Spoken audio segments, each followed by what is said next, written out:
My message to unvaccinated Americans is this. What more is there to wait for? What more do you need to see? We've made vaccinations free, safe, and convenient. The vaccine has FDA approval. Over 200 million Americans have gotten at least one shot. We've been patient, but our patience is wearing thin, and your refusal has cost all of us. Get vaccinated. So you basically said this is going to be like, well, it's almost like, you probably don't see it like this, the two different classes of people. If you're vaccinated or if you're unvaccinated, you have all these rights. If you are vaccinated... That is what it is, so, yep. Yeah, if you are anti-mandate, you are absolutely anti-vax. I don't care what your personal vaccination status is. If you support, champion, give a green light, give comfort to, support anybody who argues against the vaccine, you are an anti-vaxxer. Absolutely. Your personal vaccination status is utterly irrelevant. If you campaign against the mandate, if you campaign against people being vaccinated in vulnerable settings, teachers in classrooms, I'll be really clear, at that point in time, people were actually supporting the idea of a teacher being unvaccinated in a remote community classroom with kids who cannot be vaccinated. I reject that, I still reject it. And if you are out there in any way, shape or form campaigning against this mandate, you are absolutely anti-vax.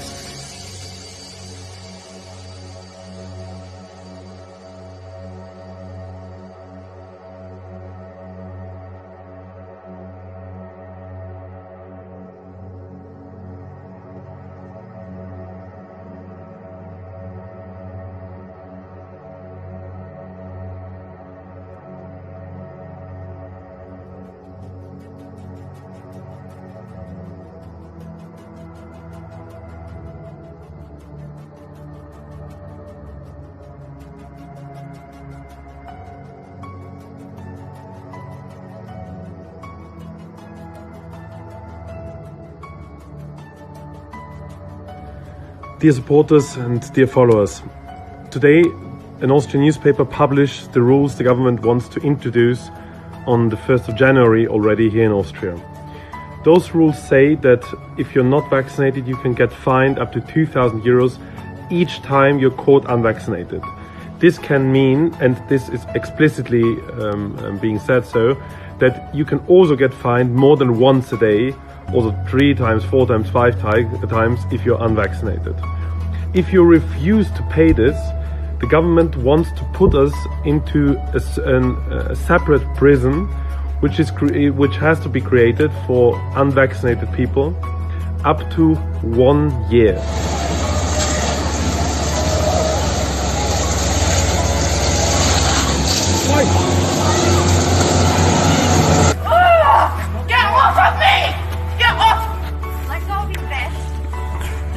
He's fucking choking me! He's choking me! What the fuck? Let go. Get the fuck off me! Get the fuck off him! Stop! Fuck you, bitch! Get the fuck off me! What are you doing? You're fucking choking me, dude! What the fuck?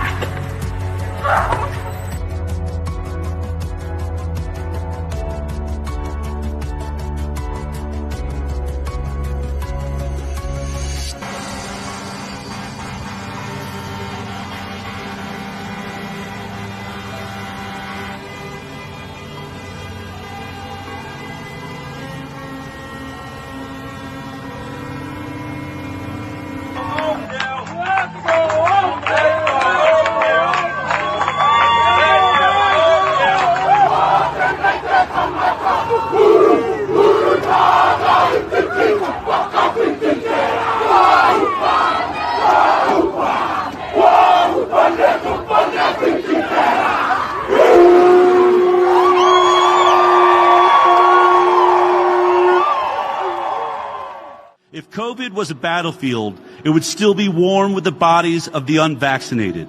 Thankfully, the mandates are letting up and both sides of the war stumble back to the new normal. The unvaccinated are the heroes of the last 2 years, as they allowed us all to have a control group in the great experiment and highlight the shortcomings of COVID vaccines. The unvaccinated carry many battle scars and injuries, as they are the people we tried to mentally break. Yet no one wants to talk about what we did to them and what they forced the science to unveil. We knew that the waning immunity of the fully vaccinated had the same risk profile as others within society as the minority of the unvaccinated, yet we marked them for special persecution. You see, we said that they had not done the right thing for the greater good by handing their bodies and medical autonomy over to the state. Many of the so-called health experts and political leaders in Australia admitted the goal was to make life almost unlivable for the unvaccinated, which was multiplied many times by the collective mob, with the fight taken into workplaces, friendships, and family gatherings. Today, the hard truth is none of it was justified as we took a quick slide from righteousness to absolute cruelty. We might lay the blame on our leaders and health experts for the push, but each individual within society must be held accountable for stepping into the well-laid-out trap.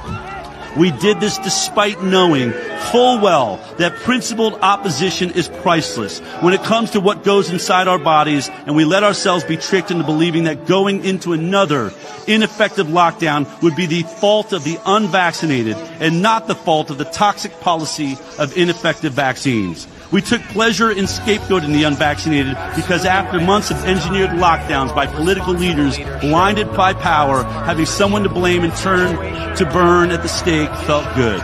We believed we had logic, love, and truth on our side, so it was easy to wish death upon the unvaccinated. Those of us who ridiculed and mocked the non-compliant did it because we were embarrassed by their courage and principles and didn't think the unvaccinated would make it through unbroken. And we turned the holdouts into punching bags. Lambie, Carr, Chant, Andrews, McGowan, Gunner, and the other cast of hundreds in prominent roles, and we here in America, we could add Fauci and the rest of them, and Biden in prominent roles need to be held to account for vilifying the unvaccinated in public and fueling angry social media mobs. The mobs, the masked Nazis, and the vaccine disciples have been embarrassed by betting against the unvaccinated because mandates only had the power we gave them. It was not compliance that ended domination by big pharma companies, Bill Gates and his many organizations, and the World Economic Forum. It was thanks to the people we tried to embarrass, ridicule, mock, and tear down. We should all try and find some inner gratitude for the unvaccinated as we took the bait by hating them, because their perseverance and courage bought us the time to see we were wrong. So if mandates ever return for COVID or any other disease or virus, hopefully more of us will be awake and see the rising authoritarianism that has no concern for our well-being and is more about power and control. The war of the unvaccinated was lost, on the unvaccinated was lost, and we should all be very thankful for that.